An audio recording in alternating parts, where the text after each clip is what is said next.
All right, welcome back to the Alec Lewis Show. I am your host, Alec Lewis. This is episode 134, recording on Wednesday, December 10th. Appreciate you guys being here. Q&A episode for you guys today. We'll get into a ton of your questions over the course of this episode, but we're going to start with a little bit of a starting five. That's what I'm going to call it. If you know me, you know I love basketball. It's an easy way for me to disperse five thoughts that I've got over the course of this week, both from the game and the win against the Commanders and kind of looking forward and ahead to this weekend's Cowboys game and beyond. So we'll start there. But first, if you're new here and watching on YouTube, please hit that subscribe button. There's a little red box in the corner. It helps us out a ton, and we would really, really appreciate that. If you're listening on Apple or Spotify or iHeart, you can rate and review and follow us over there, and that stuff helps us out as well. This show is presented by First Resource Bank. If you don't know about it, they are a member FDIC bank in the Minneapolis area. They've got branches all over the place, and it's run by really good people in Tim Siegley, Aaron Siegley, and Charlie Anderson. They love the Vikings. They care about this community. They built a really, really easy-to-use online banking platform. So the link to First Resource Bank is in the description. I have really enjoyed getting to know all of the folks over there since I moved to Minneapolis in the fall of 2022. All right, starting five. Here we go. First thought is going to be about the Vikings' offensive plan on Sunday against the Commanders. There have been a lot of questions about it. You guys have asked questions about it. Kevin O'Connell's talked a lot about it. Wes Phillips, the offensive coordinator, talked a lot about it. So just going to lay it out here after watching the film, after looking at the numbers, and after talking to people. The first part of the starting five will be about the Vikings' offensive plan. So here we go. On early downs, first down, second down, the Vikings went heavy. What do you mean, Alec? What is heavy? Multiple tight ends, multiple running backs, including a fullback and C.J. Ham. And the Vikings' approach on those early downs was essentially, we are just going to mash the Commanders' front vertically and run the football at them on early downs to put ourselves in, advantageous situations on third down to help J.J. McCarthy. That was really the early down plan. Sprinkled in within it, there were some play actions on early downs, but a lot of those kind of came towards the second quarter and probably the back half of the game.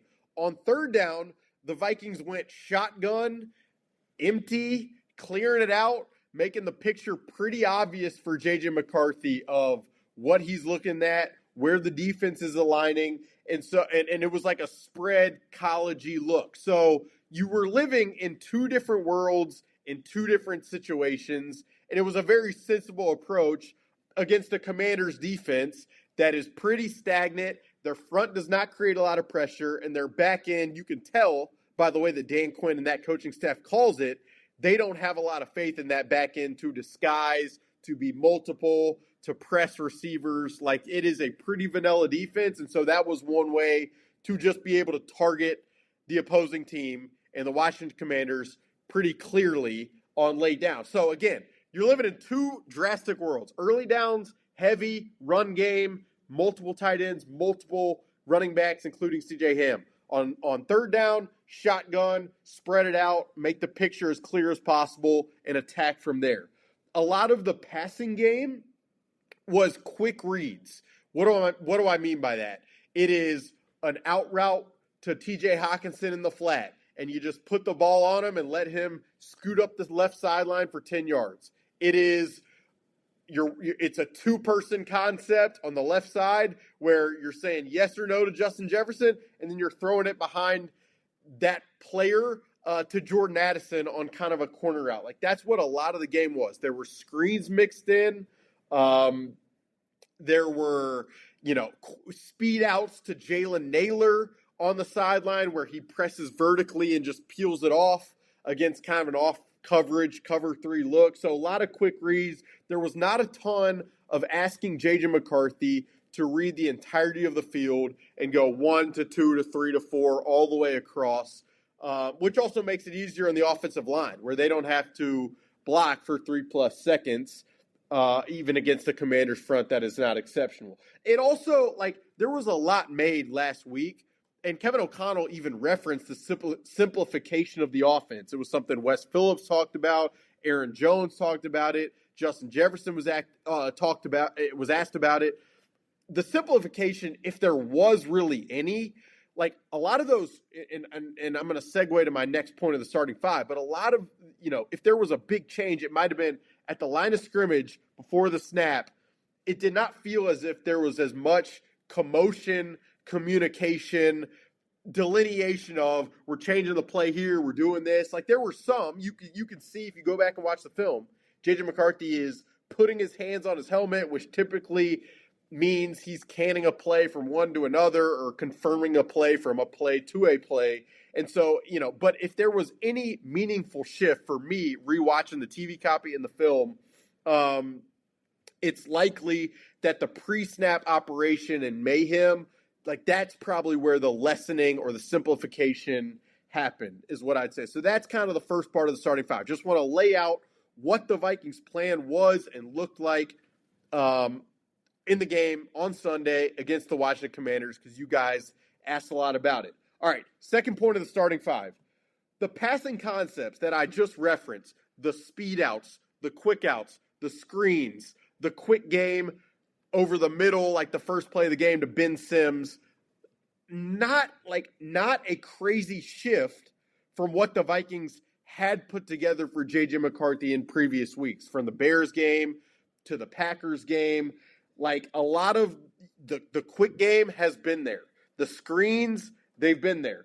The high-low reads on the sideline where J.J. McCarthy is hitting Jordan Addison for a 21-yard out route, not something crazy new that the Vikings just all of a sudden cooked up in the offices 2 floors above me last week, and they're like, you know what, let's put these concepts in. No, a lot of that stuff has been in there. The difference, more than anything else, to me, was just J.J. McCarthy's accuracy on those throws and against those concepts. Now, this could segue into a conversation. Was his accuracy improved because he wasn't thinking as much mechanically? Definitely a possibility. Was his accuracy improved because it's just more time playing the game? Definitely a possibility. Was accuracy improved because it's just, the defense was so stagnant that there was not much pressure being applied to him to ratchet him up mentally? Definitely a possibility. But this plan, from a passing concept perspective in the game on Sunday against the Commanders, and this is just, my opinion, obviously it's informed, I didn't feel like it was drastically different from the types of plans from a passing concept perspective that the Vikings have tried to put together for J.J. McCarthy in previous weeks. So, well, yes, there was a lot made about the simplification. For me, more than anything else, J.J. McCarthy was accurate with the football. Did I think his footwork was perfect? No. Did I think he was totally calm in the pocket? No. There was a red zone play, believe it might have been in the third quarter, where it's an incompletion to Jordan Addison on a little slant route, and J.J. McCarthy is bouncing around and kind of off balance in the pocket in a way that you'd prefer him not to be as consistent as possible, and it just didn't bite him in that particular play. There were still some very violent pocket movements that will probably lead you to be inaccurate if you're throwing more down the field. But to be very clear, the Vikings are not asking him to throw deep downfield over the middle the way they've asked Kirk Cousins and Sam Darnold in the past. And that was not just a shift that happened this past Sunday against the Commanders. That's been something that that's been part of the design now for many weeks. So that's just the second part of the starting five.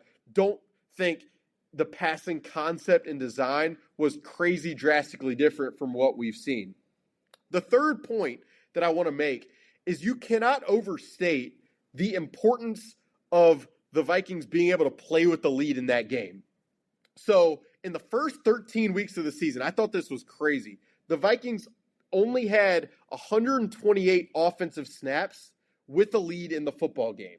That is a crazy low number. It was bottom 5, I believe, in the NFL, and it's not surprising. It feels like for much of the season, way different than last year, the Vikings are trailing early in these games, and so it forces everything to be different. The defense can't get as aggressive. The offense has to be more of a drop back pass type of operation. It just affects everything. In week 14, again, 128 snaps playing with the lead in the first 13 weeks offensively. In week 14, they had 54 snaps playing with the lead. That is drastically different. And for me, it's partially why the Commanders couldn't stick with the run game that was pretty successful in the game. It was why the turnovers were likely to come, because the opposing quarterbacks had to force the ball down the field. It allowed the Vikings to stick to the run game. It prevented J.J. McCarthy from having to drop back. This, I thought, was a crazy statistic that I pulled up. The 3 games this season where the Vikings have played the most offensive snaps with the lead are the Commanders game. They won that game handily. The Bengals game. They won that game handily. And the Lions game in Detroit, which the Vikings obviously won.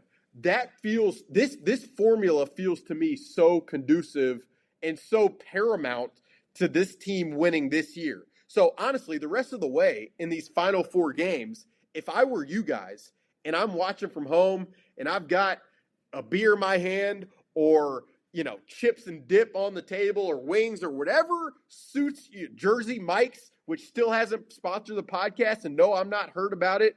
Wink, wink. But if I was watching these games down the stretch, I would pay very, very, you're always paying attention to the score, but the score dictates the script of the game. And so Sunday night against the Cowboys, does Dallas have an early lead? And how big is that lead? Because that will predicate play calling on both sides.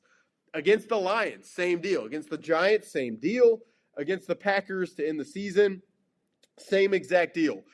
The point of the starting 5, number 3, that I wanted to make is you cannot overstate the importance of this team playing with the lead. So there you go. Number 4 is just going to be a shout out to 3 players that I want to shout out from the game and really throughout a lot of this season. The first one is Eric Wilson, who has just been an absolute revelation at age 31. This does not really happen.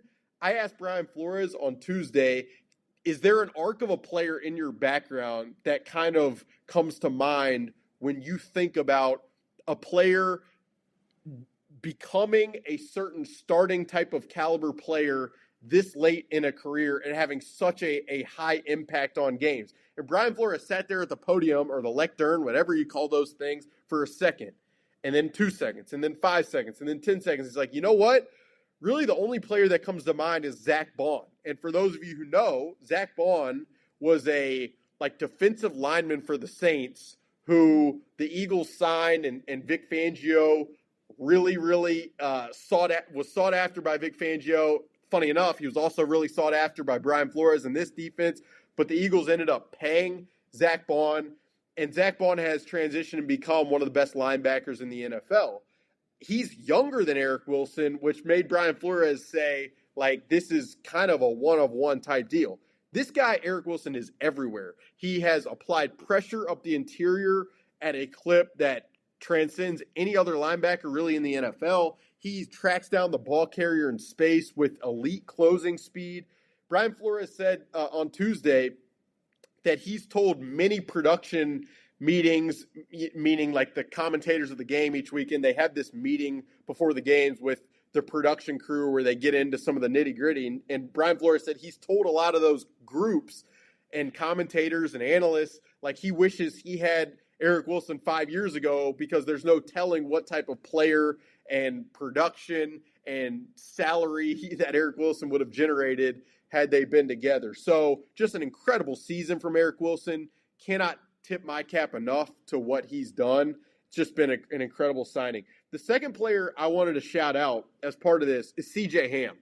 There was a third down early in the 98-yard drive where C.J. Ham, the Commanders get real creative with the pressure, which they didn't do much in the game, and they bring a defensive back off the edge. And at the last second, C.J. Ham sees it. I tweeted this snap, and so if you're looking for it, you can follow on social media at Alec_Lewis, where I put some of the All-22 tape on there after the games. But C.J. Ham sees this blitzer. He gets hands on him, and it allows J.J. McCarthy to scramble on the 3rd and 6 for a first down, which sets up the 98-yard touchdown drive. I also felt like C.J. Ham really brought the thunder in the run game. Yeah, he brought the thunder. That's something that a coach would say. It doesn't really feel comfortable rolling off my tongue, but you try.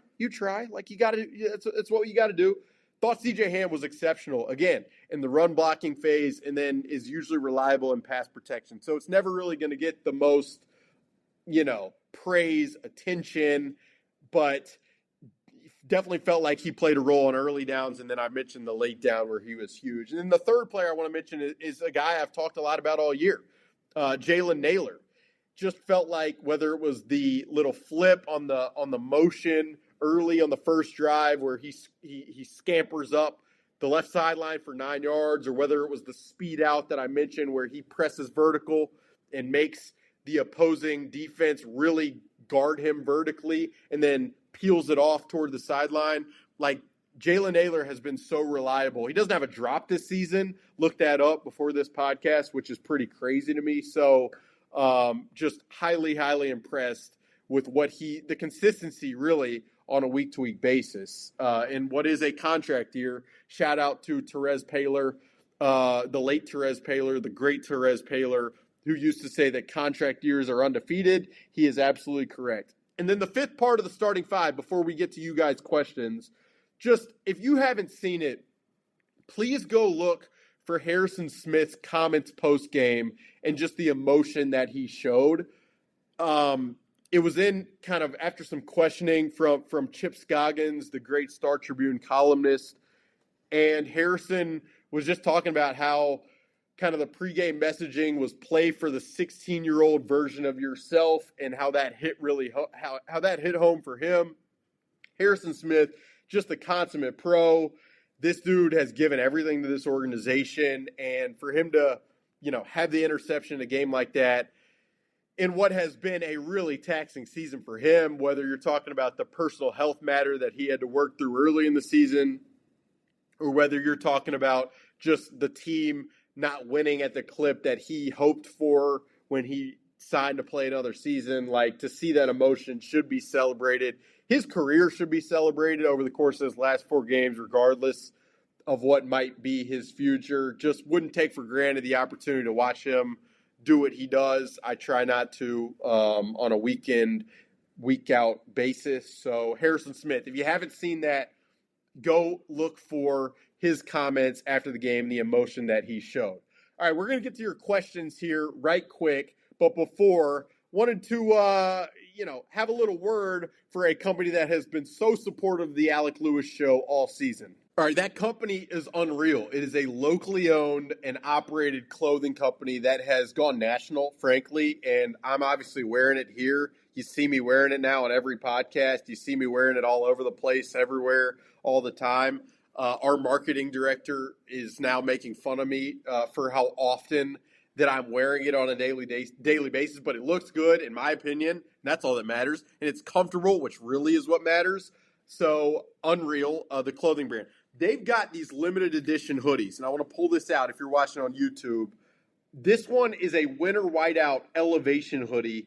It's just exceptional. It would look phenomenal wearing it Christmas Day for the Vikings-Lions game. But Unreal does these limited edition hoodies pretty much on a weekly basis. And you can find those in the description below. You can also follow them at Unreal Co. pretty much everywhere. But just a great hoodie. Looks cool, is comfortable. It's part of their elevation kind of product line. So highly, highly recommend that. Again, the information to their limited edition drops are in the description below. And I want you guys to go check them out. They will have more before the season ends. And you're going to want to get them because you got to need something to wear in this in the snowstorm that is. All right, first question comes from Chase Allen. Chase, who is always trusted as a listener, asks, can you go through how much better the run game was this week? What was the main catalyst for the improvement? Was the opponent, the scheme, getting the line healthy? And that is the full entirety of the question. So I'll say this, Chase. It's a great question because the Vikings' success rate in the run game on Sunday was 55.2%. That is the highest rushing success rate that the Vikings have had in a game this season.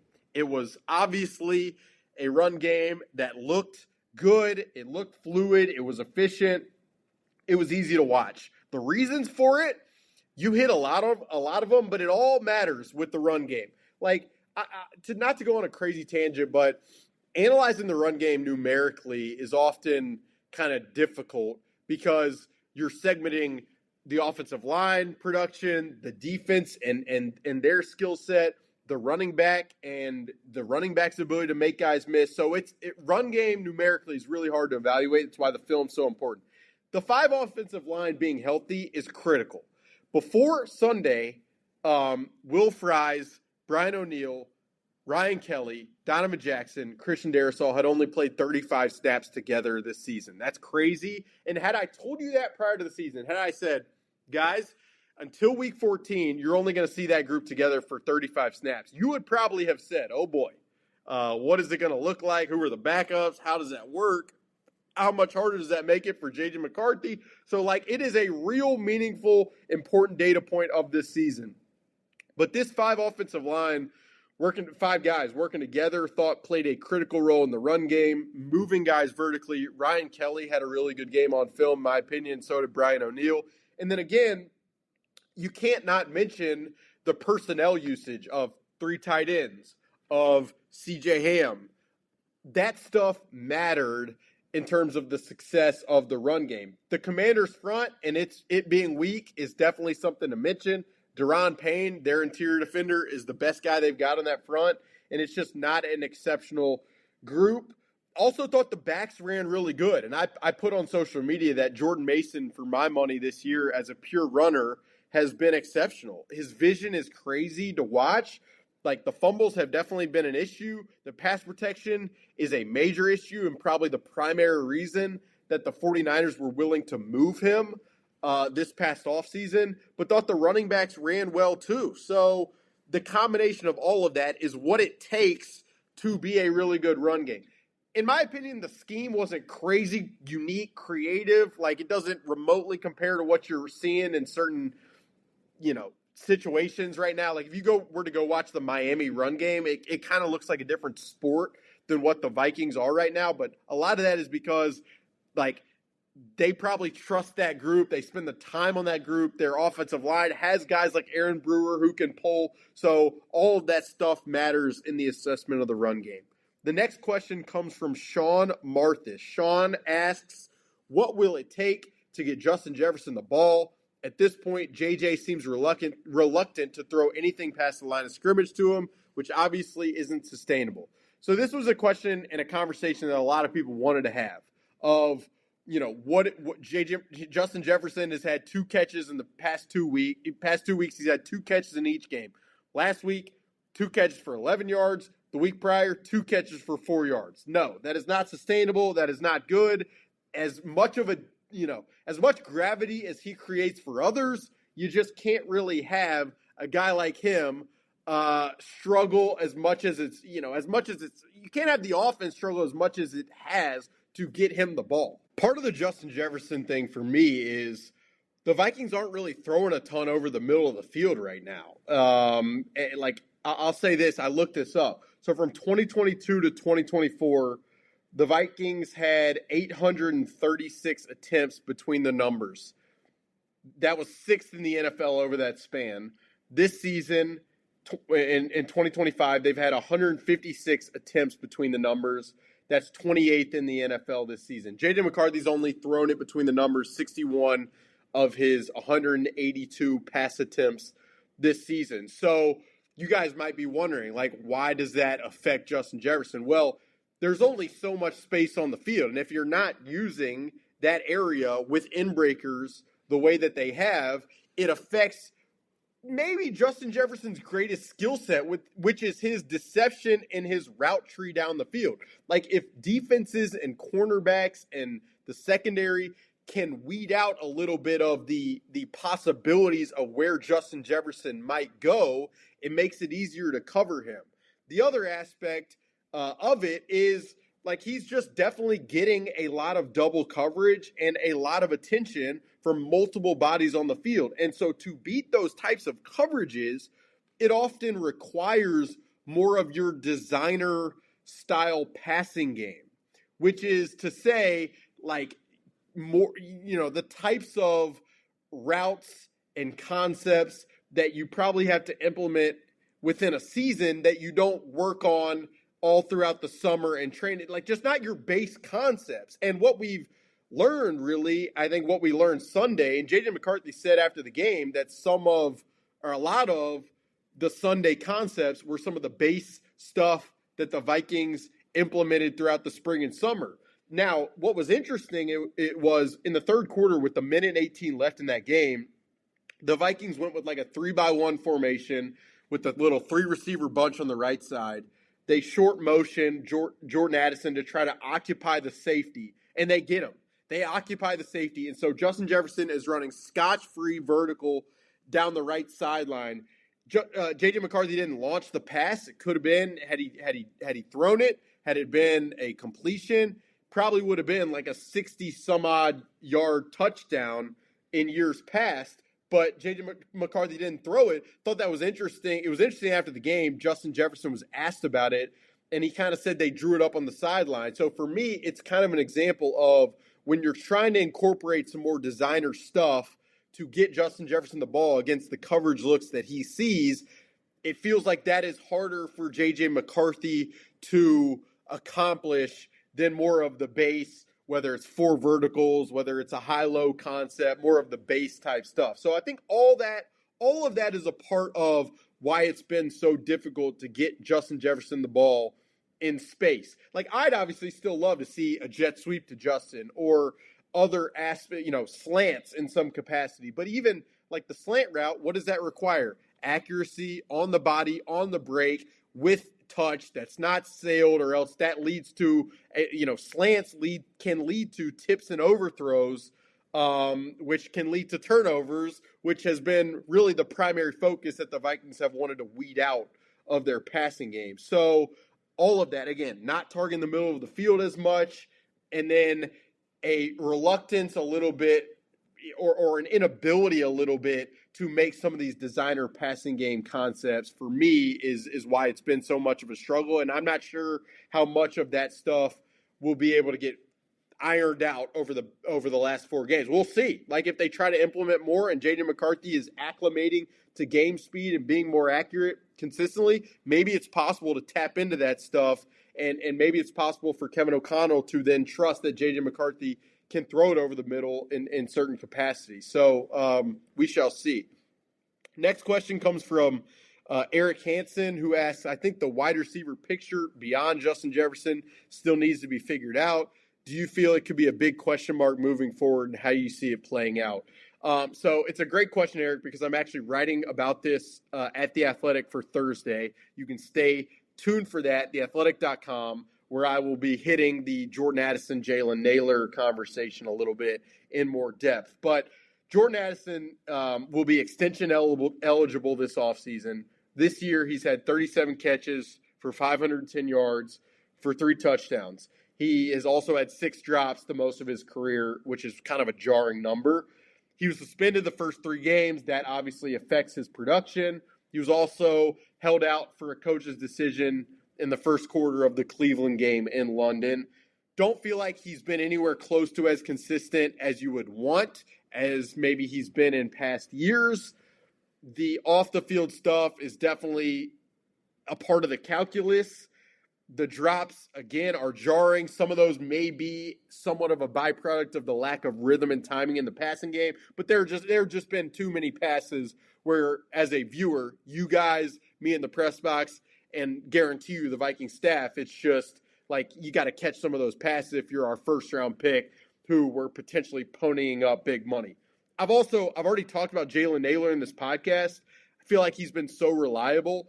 Part of the reason that the Vikings did the trade for Adam Thielen was the questions early coming out of training camp of Jalen Nailor's health. He had a hand injury at the time, and really the recovery timeline for him was incredible, and his consistency all year is a bit above and beyond. It's part of the reason Adam Thielen just didn't play a ton here. Jalen Nailor knows all the positions. He has the speed to threaten defenses vertically. He doesn't have a drop this year, which I already mentioned in this podcast, which is impressive. So again, I'm going to write about this situation in depth and give kind of my verdict on what I would do if it were me in this story. So a little bit of a teaser there. The other aspect I would say, I mean, the Vikings took Ty Felton late in the third round this past year in the draft. If you followed the coverage, you knew at the time that Ty Felton was probably rarely, unless there was some serious injury situations, the Vikings wanted this to be a developmental year for Ty Felton. Learn all the positions in the offense, develop from a route running perspective and kind of a fluidity perspective, understand defenses, and then contribute on special teams. Like, that's the year they wanted Ty Felton to have. Now, you could quibble with, why would you take that player late in the third round when you don't have a defensive starter drafted since 2021 unless you want to include Jay Ward? Like, that's a quibble that I totally understand. I totally get, especially with the cornerback room and the safety room and et cetera being where they're at. Like, that is a conversation that is very valid. But Ty Felton, like, you know, we'll see what he looks like in future years. Obviously, still a non-factor from a receiving perspective right now.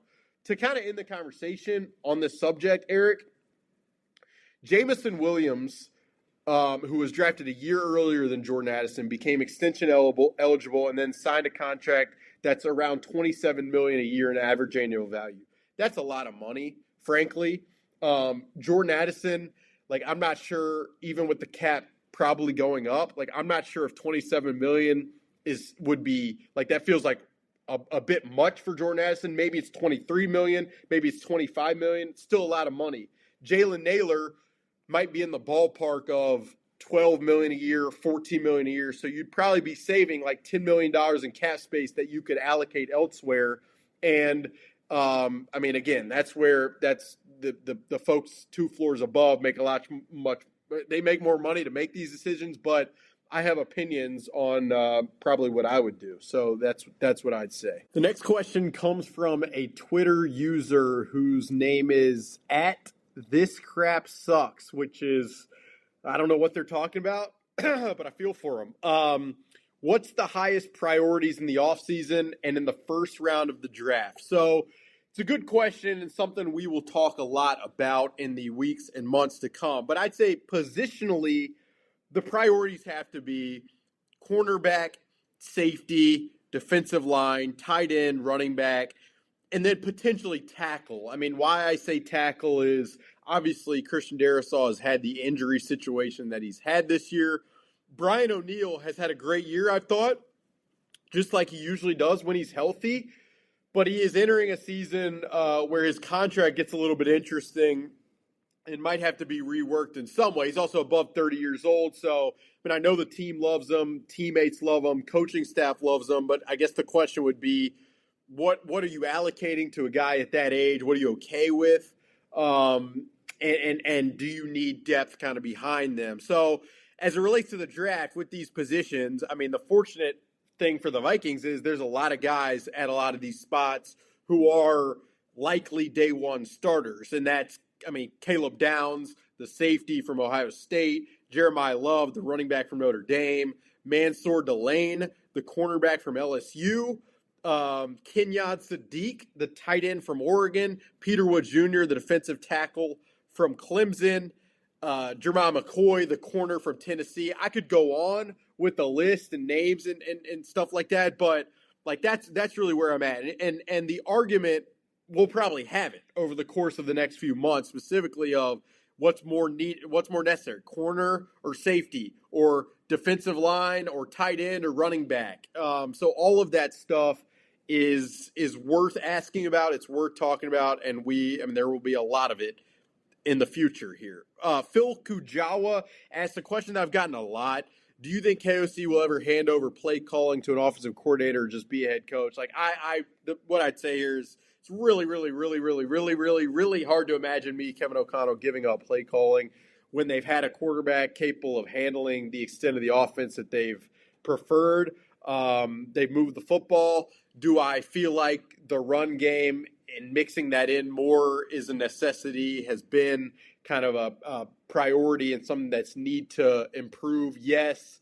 Do I think a guy can be more willing to hinge their plan, their calls, their performance on that over time? Yes, I do. And then it just feels like Kevin O'Connell, so much of kind of what he gets out of this job beyond the leadership aspect and all that is the ability to identify coverage, decipher it, attack it on Sundays. So, yeah, just really, really hard to imagine that one. Next question comes from Steve. Steve asked a question about the cap for next offseason. Looking for it right here. How are the Vikings going to get under the cap next season? What does Jalen Redmond's contract look like next season? So, like, this is some back-of-the-napkin math that is mostly derived from overthecap.com, which is a great tool to play around with. But the Vikings are essentially $35 million over the cap for 2026, and there are a lot of avenues for them to use or for them to take to be able to get themselves back in the black from a cap perspective. This is just an example, okay? So let's say the Vikings are like, look, we want to cut some aging veterans who cost a lot of money. And they decide, we'll cut TJ Hawkinson, we'll cut Ryan Kelly, we'll cut Javon Hargrave, we'll cut Aaron Jones. That would create around $42 million in cap space for 2026 and put you directly in the black. So, like, that's one option. There's another path where you could restructure money of young players who are key contributors for your team to where your restructure means push back money into the future, which is more palatable when you're doing it with players who you don't expect to fall off a cliff. So the Justin Jeffersons of the world, I mean, look, these names don't sound as good as probably they did prior to the season, but Andrew Van Ginkel, Christian Darrisaw, Byron Murphy, like, you could push back a lot of money from those guys to create more cap space. So there's a lot of answers in that regard. It's not the most probably easy or seamless, and doing that, making those types of moves would certainly leave holes at certain spots. And how are you filling all those holes? It's a valid question, but just wanted to lay out kind of the roadmap of some areas or some levers that you could pull to start to create some of that stuff. As for Jalen Redmond, it is my understanding he's an exclusive rights free agent. What that would allow the Vikings is to offer him a 1-year deal on a minimum contract. It almost feels too good to be true considering the impact that he's made this year. But, I mean, with where they are in the cap, that's probably an option. Could they extend him into the future? Yes. He's obviously navigated a bunch of stuff health-wise that might affect the calculus of that. So we'll see with Jalen Redmond, but being an exclusive rights free agent, I do think that 1-year minimum deal is an option, as wild as it kind of seems. The next question comes from Nick Miller. This one I didn't really prepare for, but I do want to answer it. What's more likely over time? JJ learns to operate the KOC preferred offense, or KOC adapts his scheme to better fit JJ's skill set? Well, I mean, the first thing I would say, and we talked about it a lot at the top of this podcast, to think that the Vikings haven't adapted their scheme until now or at all is just faulty. Like, you look at a lot of advanced metrics, and I'm going to save a lot of these because there's a lot of stories to be written, but the amount that the Vikings are targeting in-breakers over the middle of the field is way down from Kevin O'Connell's history here. The amount they're targeting the middle of the field, the amount of out routes they're throwing compared to years past, the screen usage this year as opposed to past years. Like, I do, part of Kevin O'Connell adapting to JJ's skill set, like, you can see within the game plans on film that they've tried bootlegs, screens. In certain spots, you'd hope that the run game would have been better, but that stuff has obviously been affected by the offensive line. It's difficult to kind of parse because not having confidence in J.J. McCarthy to throw over the middle of the field really limits what's possible. And even some of the other stuff, like the classic high-low toward the sideline, J.J. McCarthy, until Sunday, hadn't really been accurate enough for even that type of plan to work. So, like, I think first and foremost, to see JJ McCarthy be accurate for the most part on Sunday is the most important thing, the best progression possible. And then you hope that over time, his ability to acclimate to game speed allows you to then push the ball over the middle and get back to kind of where a lot of chunks come from among all offenses in the NFL. So I would say, to answer the question a little bit, I do think they've adapted. I would say the roster construction in many ways like limits the overall adaptation because frankly, when you employ Justin Jefferson, Jordan Addison, TJ Hawks, I mean, those are pass first guys. And so to go heavy personnel, in many instances, you're taking off players that you've kind of built your identity around. So, like, it might be easier in future years to reshape some of the identity if, if it might be easier if you can allocate resources on different types of body types and players and that type of thing. So, again, it'll be interesting over the last 4 games to see if J.J. McCarthy continues to be accurate. Will the Vikings be more willing to try to push the ball to areas of the field that they haven't really been willing to in a lot of weeks? And can J.J. McCarthy do that effectively? And then can you blend it? But like, if I'd asked you before Sunday, what is J.J. McCarthy throwing well right now? The underneath throws, he was throwing hot. The deep downfield throws, he was kind of sailing. The out routes, he was missing. So if you're a designer, like what are you trying to design? It kind of becomes a difficult challenge. And the last question comes from Quasey's Burner at Eric Vikes Fan 28. It's a weird name. Kind of makes me feel weird saying that, but whatever. Do you see Brian Flores back as the DC for the Vikings in 2026? So, like, I'll just say this. Throwing the idea that Brian Flores isn't back in 2026 into the cauldron of questions that already exist this offseason kind of broke my brain. Obviously, the quarterback questions, obviously the cap situation, the Jordan Addison extension conversation. Like there are so many important questions to ask. It is my understanding that there were some coaches on the staff who have kind of entered the final year of their deal. So how many of those guys get re-upped? Who is getting re-upped? Who's leaving? What spots need to be filled? And then Brian Flores, like, you can't overstate the impact he's had since he arrived in 2023. I think in EPA since 2023, the Vikings are 4th in creating EPA defensively. This year alone, they're 9th in DVOA, and that is with playing a ton from behind.